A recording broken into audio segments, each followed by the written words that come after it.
Hey guys, welcome to the return of the J-3-X show. I'm your host Peyton Burton, aka J-3-X, and we are back with another episode. As you can tell, I've been on hiatus for a while. My last upload was January 3rd, actually. Nearly 3 months ago. Nearly 3 months ago. And the reason I have not been doing videos for a while is simple. I mean, let's face it. There is a shit ton of wrestling podcasts out there. And it gets a little repetitive too, in my opinion, because there's so many wrestling podcasts that, as a listener, as a person who listens to podcasts, I don't want to listen to a bunch of wrestling podcasts. It's kind of, like I said, repetitive. Like, hey, I got a wrestling show. Or, hey, I got a wrestling podcast. Or, hey, so do I. I got a wrestling podcast as well. There's just too many of them, in my opinion. So that's the reason I haven't really been focusing on my J-3-X show as much as I should. I've been more focusing on ECB, aka Everything College Basketball, and making that show my number one priority, which is still my main focus, but I will be doing more videos coming in the future since it's Mania season. It's getting, what's today's date? I'm recording this on Wednesday, March 27th. Mania is April 6th, April 7th. So it's getting a couple weeks now from Wrestlemania. So it's getting to the nitty gritty with content to be made. And I will be making some more episodes in the future. Don't you worry. But anyways, let's cut the jibber out and get straight into the previewing WrestleMania. I will be back. As I was saying, since it's Mania season, I want to do a preview of some of the confirmed matches on this card, which there's 15 matches already confirmed, I believe. Which, by the way, before I even start, and I know a lot of people agree with me on this, in my opinion, WrestleMania would be perfect at a 3-hour show. Nobody wants to sit and watch wrestling for 7 hours straight, let alone... Since it's Mania weekend, you have Hall of Fame, you have NXT TakeOver, which is like 2 hours, 3 hours. And you got Mania, which is like a 4-hour pre-show and a 3-hour main card. Just 7 hours is too damn long. Not to mention you got Monday Night Raw 3 hours and SmackDown 2 hours. Imagine just staying for the whole WrestleMania weekend. You get there on Friday and you don't leave until like Wednesday morning or something like that. That's a shit ton of hours of wrestling, and I cannot take that much. 7 hours is way too long, and let me know y'all's thoughts on that too. Because I know a lot of people in the wrestling community agree with me, and there's some who think 7 hours is actually perfect, which, fine if you do, but in my opinion, I think 7 hours is way too long. But, as I was saying, let's preview some of these marquee matches. First up, and I'm only doing the marquee matches on this card. I'm not going through all the 15 matches on this card, because some of them doesn't interest me that much. So let's get to the first matchup on here. First up is the Shane McMahon versus Miz match. Ever since Saudi Arabia, with the whole best in the world crap, with Miz advancing to the finals to face Dolph Ziggler and him getting injured and getting replaced by Shane McMahon. I'm pretty sure that was at Crown Jewel in Saudi Arabia. Could be wrong though, so correct me if I am. But yeah, with Miz getting injured and Shane McMahon replacing him and ended up beating Dolph Ziggler to become the quote unquote best in the world. You know this match would happen for a while. After Miz and Shane won the tag titles against the Bar and then lost them at the next pay-per-view to the Usos, you knew someone was turning heel. But most people, including myself, thought it would be the Miz turning heel, since he's really been a heel for his whole career. He had a couple face turns, but nothing really too drastic. It wasn't very good. He got switched heel right back after he turned face. But yeah, a lot of people thought it would be Miz turning heel, as did I. But it was actually Shane McMahon who turned heel and beat up the Miz and his dad at the last pay-per-view, which was Fastlane. And, he beat up The Miz, and he beat up Miz's dad after they lost their rematch for the tag titles against the Usos. It's different to see Miz as a face, since he's mostly been a heel his whole career, because he's great at it. But, as long as I don't care if he's a face, one thing I hope he does these passionate promos. Like, you'll see him when he's a heel, like against Roman Reigns and John Cena. He'll get like really into it. He'll get pissed off. His face gets red, and you can see him shaking. And you know he's passionate about it. You know he believes he's one of the best, and he should be respected as he is. And as long as we get that as him as a face, then I'm all for it. And we've already got a little glimpse of that, because the next night, after Fastlane on SmackDown, he cut a promo, and it was a great one. It was passionate, you can tell. So he's great on the mic. He is very... Let me take a drink real quick. That tastes good. It's not Polar Pops, but it's still good. The Miz is very underrated. He's a very underrated performer. He doesn't do that flashy stuff you'll see from like Tommaso Ciampa, where he'll get on the top rope and do all these flips and dives and shit like that. But he doesn't get injured that much. Knock on wood, he does not get injured. And he's not a great in-ring performer, but he's not terrible. He's not like an Enzo Amore. He's not like a Kalisto. No offense to those wrestlers, but all they do is just dive and shit like that, and they're not very good. He's very underrated, and I know a lot of people will agree with me on that. He's a very underrated superstar, and he should be highly more rated, if that made any sense at all. I'm sorry, it's been a while since I've done this. I'm used to doing everything college basketball while I'm a co-host, but it's all good. I'll get into it here in a little bit. Yeah, Miz, very underrated. He's great on the mic. He's one of the best people on the microphone. So, I'm a fan of him. I used not to be a fan of him. Back in 2012, 2011, around that time, where he beat Orton, cashed in his Money in the Bank contract, and defeated Orton on Monday Night Raw. And I didn't like him back then. But ever since he's passed like 2 years, he's gained my respect, and I'm a fan of him. But, yeah, as long as he cuts his passionate promos as a face, then I'm all for it. And this match should be a fun one to watch. I don't know who's going to win. Mostly, I don't know, actually. I can see Shane winning, because he hasn't really won anything. I mean, last year against Bryan and Owens and Sammy, he won. But, I don't know.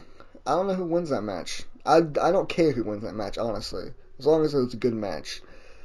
Next up, we got Randy Orton versus AJ Styles. This match, I am super excited for. Let me move the mic close to my face so I can see my notes. This match, I am super excited for. Ever since they had their great promo battle on SmackDown a couple weeks ago, I've been pumped up for this match. When Randy Orton wants to cut a good promo, he can deliver a phenomenal promo. No pun intended. When he tries, he's one of the best wrestlers, best performers in the world. And I know a lot of people agree with me on this. He just doesn't, he walks around like he doesn't care. But when he cut that promo against AJ a couple weeks ago on SmackDown Live, and then AJ went right back at him with the whole knockoff diamond cutter thing, and Randy Orton said, you said that you built my house, or something like that, something to those terms. Oh, he said, this isn't a house that AJ Styles built. I've built this house for years, and you're just living in my house, and when's due, you son of a bitch. That was a great fucking line. I ain't gonna lie. They sold their match in 5 minutes. In a 5-minute promo segment, they sold their completely match. Well, some of these matches on this card took weeks to build up, and it just not lived up to par. But this matchup, very excited for. This is gonna be a great match. I'm gonna say it right now. This isn't a bank on it. This isn't everything college basketball. So I might actually get this right. This match is going to be match of the night. I'm telling you now. We've seen this match before on SmackDown Live.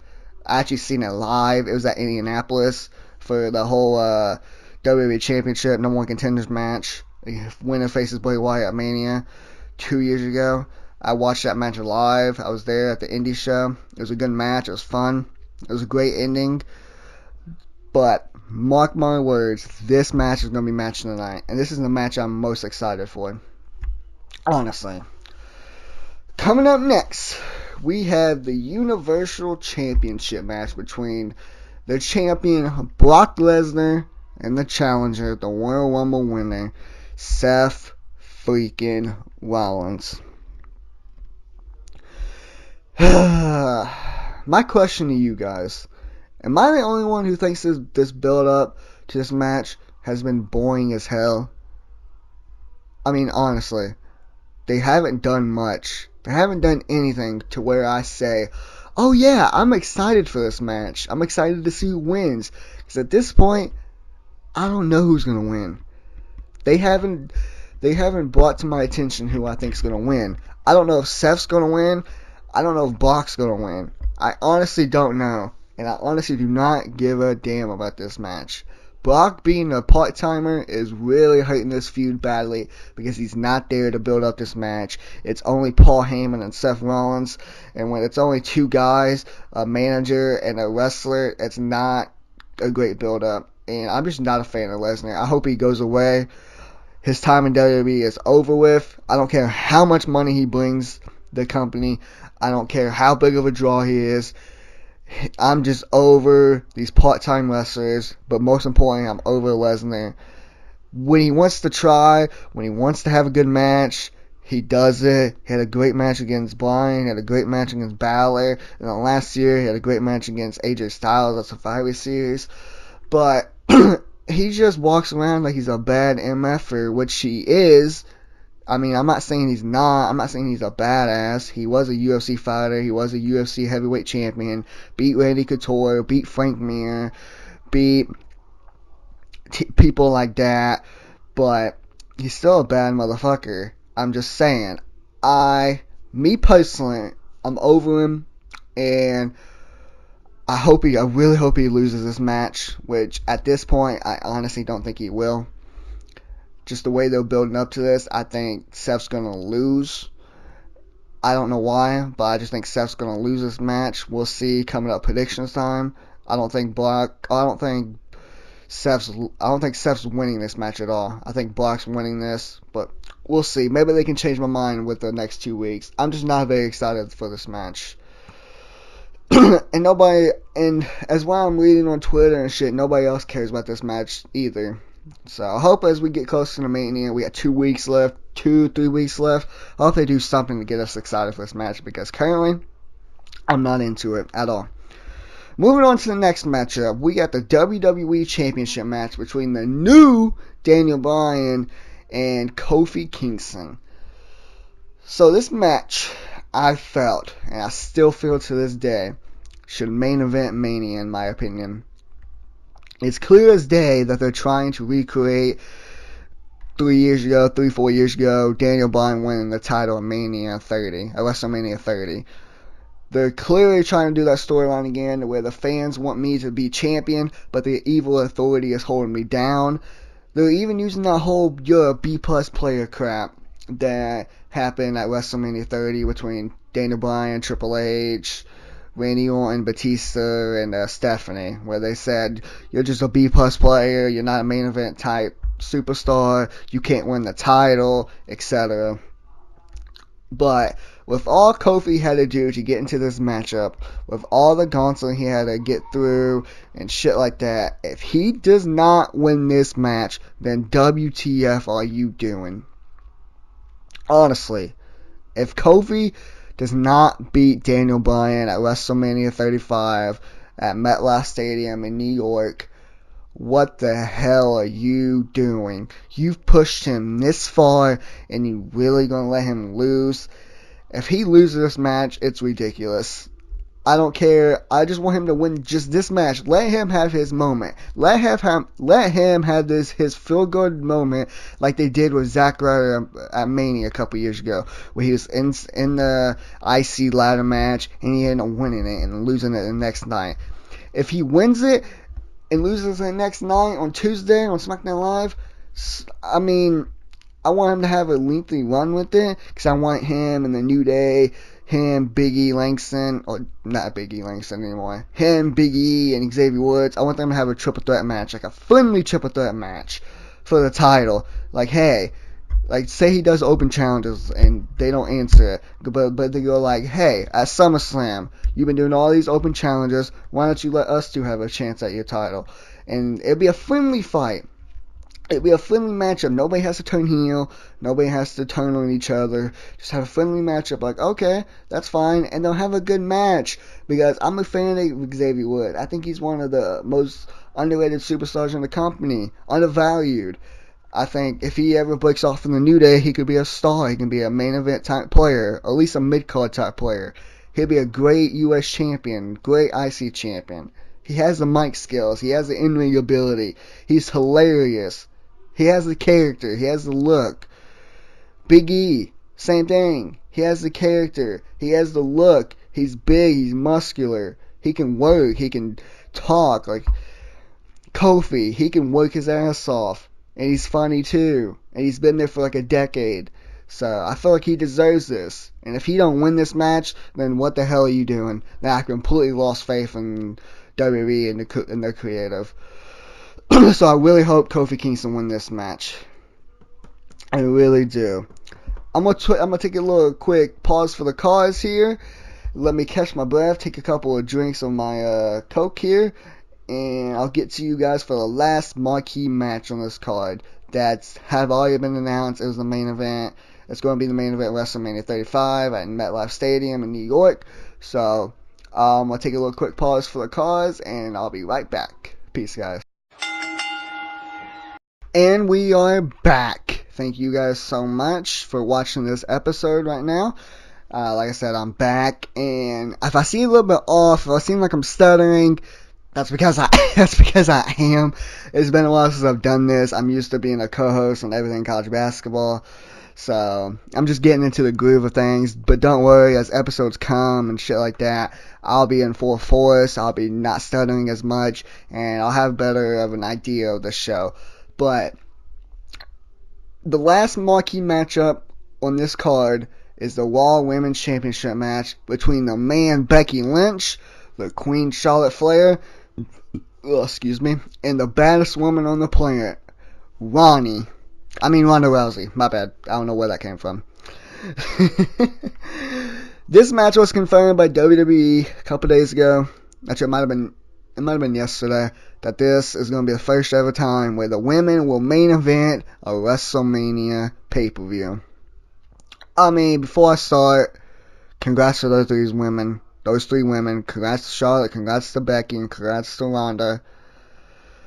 But if I had to describe this feud and all of this build up with everything that happened in the word, and that word is ugh. I mean, where do I begin? This all started before Survivor Series, where Becky and the SmackDown Live women's superstars attacked the Raw women's roster by surprise at Raw. And Becky, this is 1 week before Survivor Series actually, I remember now. And Becky beat the living shit out of Ronda Rousey, had her in the disarmor. She was tapping out, she was screaming, stuff like that backstage. She got to the ring, was beating up the rest of the women, and Ronda came back out, and she beat up Ronda again, left her laying one more time. But this match was supposed to happen at Survivor Series. It was supposed to be Becky versus Ronda, SmackDown Live Women's Champion versus Raw Women's Champion. And unfortunately, it did not happen because, as you all know, what happened between Nia Jax and Becky. Nia stiffened Becky right in the face and breaking her nose and giving her a concussion. Unfortunately, pulled Becky Lynch out of that matchup, which all in all was great. Because it wasn't great because she got injured, but it was great because we did not want that match. We wanted that match to be canceled because we wanted that match. We wanted to see that match at WrestleMania. We wanted to see that in the main event. So it's kind of bittersweet because Charlotte got announced, Charlotte replaced Becky in that matchup, and you all know what happened at the end. Charlotte beat the living hell out of Ronda with a kendo stick, got herself disqualified, and the whole crowd was cheering, was chanting yes, and giving Ronda crap because they loved it. But it was after that, it was becoming clear that this match was going to be a triple threat match at Mania. And I mean, no disrespect to Charlotte, she's a great wrestler, she's great heel, great on the mic. But she did not needed to be involved in this match at all. She did not need to be involved in this feud. I mean, I know you have to have her on the card, really, but she did not have to be involved in this matchup. She can be involved in another matchup, like for a SmackDown Live Women's title, or a tag team title, even then, or something like that.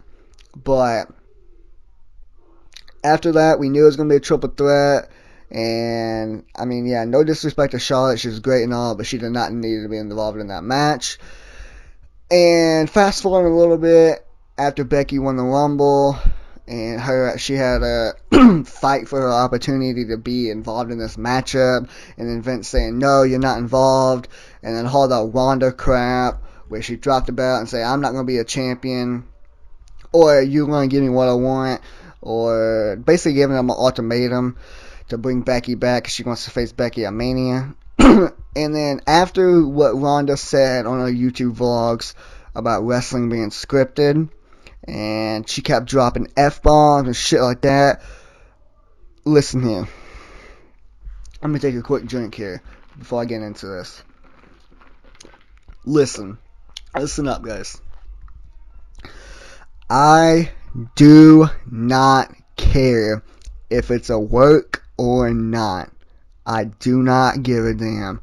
Because, excuse my language here, it's fucking stupid.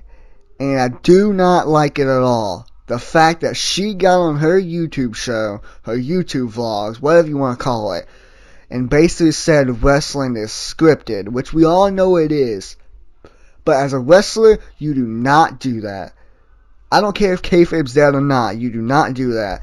And her idol, her favorite wrestler of all time, the one she looks up to, is the great Roddy Piper. And he's known for when people say wrestling's fake or wrestling is scripted or shit like that, he would go off on them. If he was still alive to this day, he would most likely go off on Ronda, whether it's a work or not. He would go off on somebody. Even if it's not Ronda's fault. Even if it's a work and she got told to do that, I don't care. She should refuse to do that. As I would. I don't care if kayfabe's dead, like I said. It's still a bad move and it's dumb. And it makes no sense at all. There's other ways of turning a heel. There's other ways. Let me say this. I'm not mad she's a heel now. I'm not mad because she had to be. When she's against Becky, the whole crowd cheers for Becky. And the whole crowd boos her. Not because they don't like her, it's because she's facing Becky. When she's facing anyone else before this, she was getting cheered. Like, she faced Ruby, she was getting cheered. Natalia cheered. Nia cheered. You get it. Even Sasha a little bit, she's getting cheered.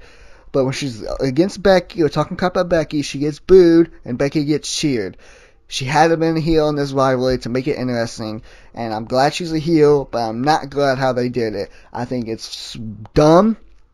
I really think it's dumb. I really think it's a bad move. I just don't like it. And please let me know y'all's thoughts on this. Do you guys like it? Do you guys think it's a bad move, or do you think it's a good move? Do you think it's smart, or do you think it's dumb? Because me personally, I think it's a bad move, and I think it's dumb. There's other ways of turning the heel. Have her beat the shit out of Becky and say screw the crowd or something like that. You don't need her to get on her YouTube show and trash the company. She literally said wrestling is fake, is scripted, and she dropped F-bombs, which you're in a PG company. She dropped F-bombs, like I said, when you're in a PG company. Sorry, I forgot what I was saying. Dropped F-bombs, shit like that. Wrestling is fake, wrestling is scripted. She said these bitches can't touch me.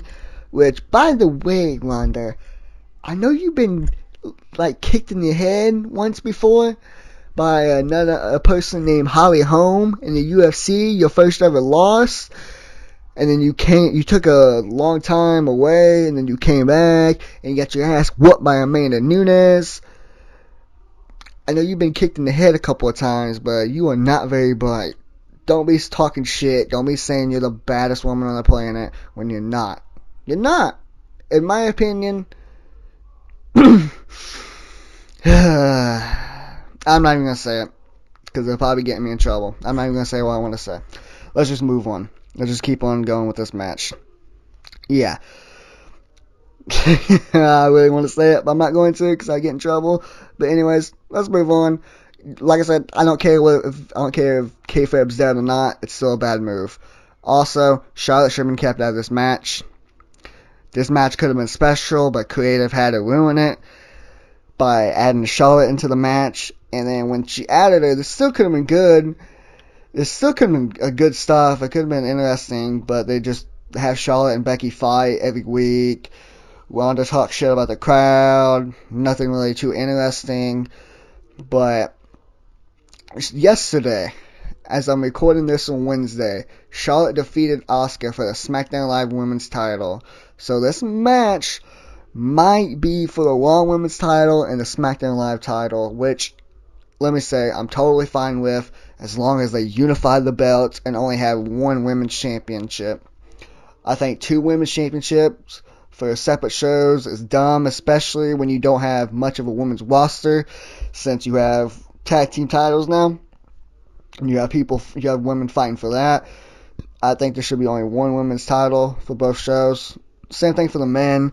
I think there should be only one main title, and then IC and US you can put on both shows. I just think it makes it more interesting. It's more fun like that for fans. It's more good for build up. You can cross promote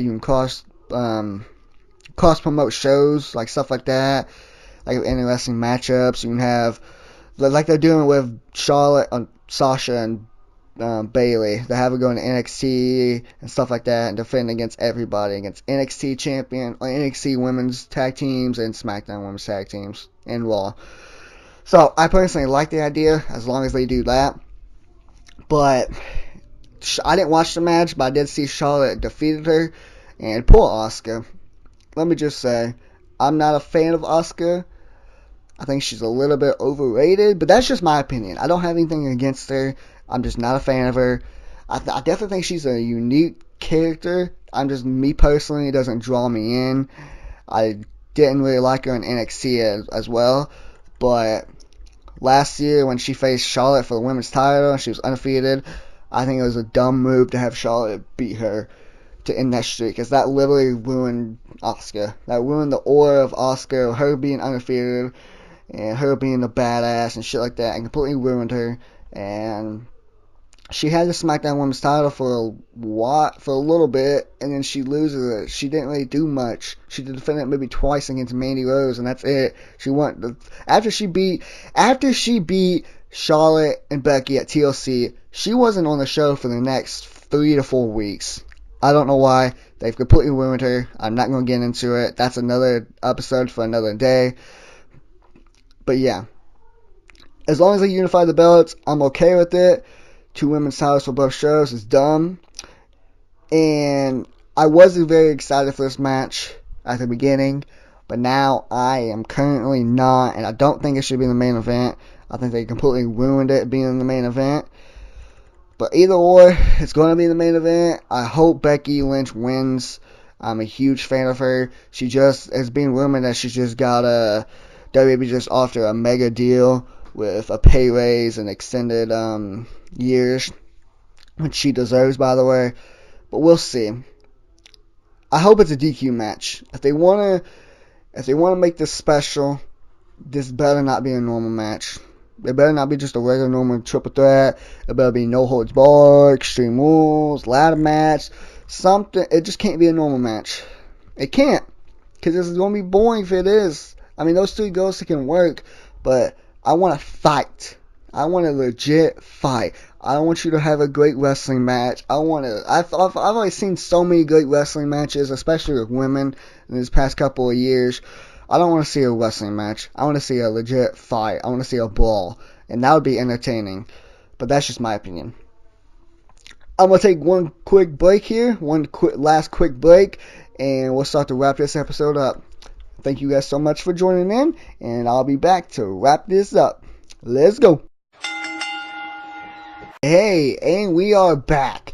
Before I start to wrap this up, I didn't tell them I was going to do this, but as I mentioned in the in the opening that I do listen to podcasts, and one of the podcasts I listen to is my good friend Conrad Cushman's podcast, Everything Pro Wrestling. Everything Pro Wrestling is a show by the fans, for the fans, and you can find that show on Anchor, Spotify, iTunes, Google Play, and all other podcast hosting sites.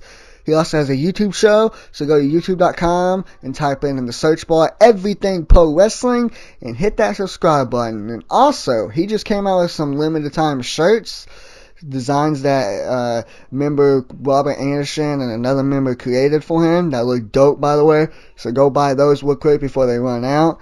And I didn't tell him I was going to do this, but he supports our Everything College Basketball podcast, which I'll mention here in a little bit. So I'm going to support him, and I hope he does well. And it's Mania season for him too, so content for him is going to get extremely high as well. So I'm excited for his future. So let's wrap this up. First of all, thank you guys so much for tuning in and watching my Wrestlemania preview video. I've been meaning to do this for a while now, actually. I was going to do it with a guest. We played this once. I was planning on doing a TLC predictions video with him, and I'm not going to say his name, but he couldn't do it for some reason. And then I was planning on doing this WrestleMania preview with him, and he couldn't do it as well. So it's whatever, but hey, it's all good because we ended up getting it done. So that's good right there. I will be uploading more content soon. I promise you that. I'm not going to be on hiatus for long. I'm going to show more attention to this podcast, this show. And I don't want to leave it dry like I've done to other podcasts. So I will be posting more content soon. I have some ideas in mind that I want to do. And I want to do it. I want to record it and edit it and get it uploaded as soon as possible. So stay prepared for that. And I'll plan on having a couple of guests for my WrestleMania and NXT TakeOver predictions video. So if you're listening and you would like to be a guest on my show, then shoot me a DM or on this video, comment down below. I'm all ears. Also, if any other podcasts out there, any other wrestling podcasts out there that want to do a collaboration with me, then shoot me a DM as well. I'm all ears. I want to collab with people. I think it's fun. My buddy Conrad, he does it all the time with other members of the wrestling community. So I think it's fun. It's a fun idea to do, to collab with other wrestling podcasts. Big or small, it don't matter. So, make sure you guys follow the show on Twitter at J-3-X Show and give this video a like for me. Also share it with your friends and family. And don't forget to hit that subscribe button. And one more thing. I mentioned Everything College Basketball a couple of times on this show. I am the co-host of the Everything College Basketball podcast. You can find us on Anchor, Spotify, iTunes, and Google Play. Just type in Everything College Basketball and give us a listen. And also join our now closed Facebook group with nearly 300 loyal members in there. Like I said, I'm the co-host of it with other co-hosts Tyler Cook and the host of the Everything College Basketball podcast and group, Josh Burton, my brother. So go give that a follow. Go and join our Facebook group. We got nearly 300 members in there. Loyal fans. It's amazing it's crazy that we have fans, honestly, that support us and love listening to our stuff. Podcast does crazy numbers. We just uploaded a podcast this week on Sunday, episode 17, previewing the Sweet 16 and Elite 8, doing predictions and stuff like that, and also did a preview of the first two rounds of the NCAA tournament. So go watch that, or go listen to that. And we will be doing another episode, probably not this week, but next week, because we will be doing predictions here soon for WrestleMania and NXT TakeOver. So I hope to have some guests on there, but if I don't, then it'll just be me. It's whatever. So be on the lookout for that. But I'm going to wrap this up real quick. My name is Peyton, aka J-3-X, and I'll catch you guys on the next episode of the J-3-X Show. Peace, guys.